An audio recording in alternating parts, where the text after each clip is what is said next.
Probably your most famous angle in WWE as a wrestler for a lot of fans is the Big Boss Man angle. Oh, with Pepper? Yes. Yeah. And the Kennel from, the yeah, I Kennel know. from Hell match. Yeah. You want to just briefly go over... I'm glad to, because I'll clear that thing up. I've been doing that a lot lately because everybody likes to bring it up because of the fact that Mick made so much fun of it. Here's how this works, okay? Every match has a gimmick. It's a focal point. It's what you build your story around. Understand? Yes. Easy. So, that gimmick was about dogs. When I was approached, I swear to God, may he strike me dead where I stand. Vince Russo came to me because they had wanted to get rid of the head, which they couldn't because it was so over. And Vince Russo had seen the movie Son of Sam where he heard voices from a Chihuahua. He wanted to give me a Chihuahua, told me the whole thing. I said, great. My exact words, please make sure you have highly trained animals. Why? Well, because the number one rule in entertainment is you don't work with animals or kids. They'll always outshine you, upstage you, or they'll screw up the whole scene. So, and especially important, never work with animals or kids.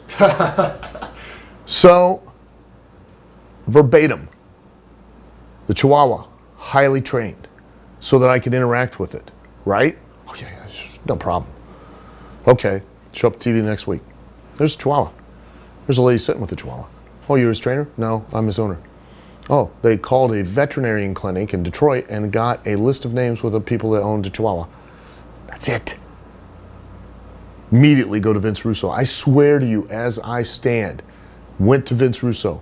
You understand, I said trained animals. Oh, it's just the Chihuahua will be fine. When we get to this thing with these dogs, we have to have trained animals. Do you understand, Vince? Now, I forget exactly how many months this storyline went, but it went for a long time. Do you know how many times I reiterated that we needed trained animals? Numerous times that we needed trained animals. Numerous times that we needed trained animals. That we needed highly trained animals from the same kennel that could be led by one or two people verbally who stood outside the cage. I cannot emphasize that enough. I show up in Charlotte, notice that there are 7 or 8 dogs with 7 or 8 different people. Walk around, one has some obedience training. Now you have to understand the entire match, the entire angle is built around the focal point being these dogs. How can you use these dogs?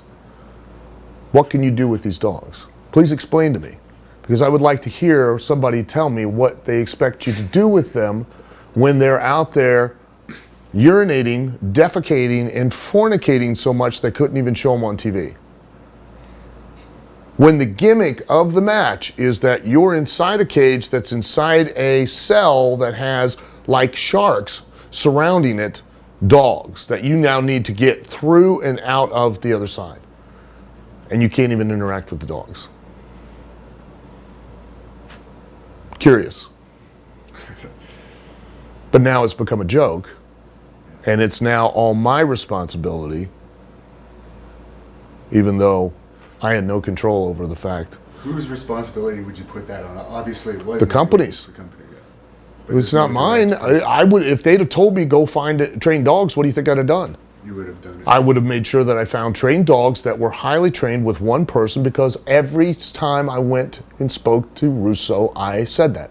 Vince McMahon himself actually apologized to me for putting me in that situation. So now I get people to ask me about that all the time because it's such a joke when I had nothing to do with it. Now, granted, the number one rule in wrestling is you have to take shit and make shinola. So it was my responsibility to try to make the best match I could in spite of the fact that we couldn't even utilize the dogs. Brought a bunch of weapons out, tried to do everything I could to take the focus off of what we had literally sold the audience on for months to now in one night go, no, ignore all of that, watch all of this. Of course it doesn't work.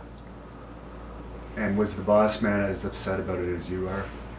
Yeah, he was. It was embarrassing for both of us. It wasn't just embarrassing for me, it was embarrassing for him too. I mean, you know, we're put in this ridiculous situation. I mean, what do you do? So, you know, and people, I love it when people ask that question because it gives me an opportunity to at least tell my side of it and to explain to people, because what people don't get is that, and I don't know why, any person with half an intellect should understand that if you make a murder mystery novel and then there's no body, there's no murder, well, what are you going to tell a story about? Right. You know, it's kind of a bad situation.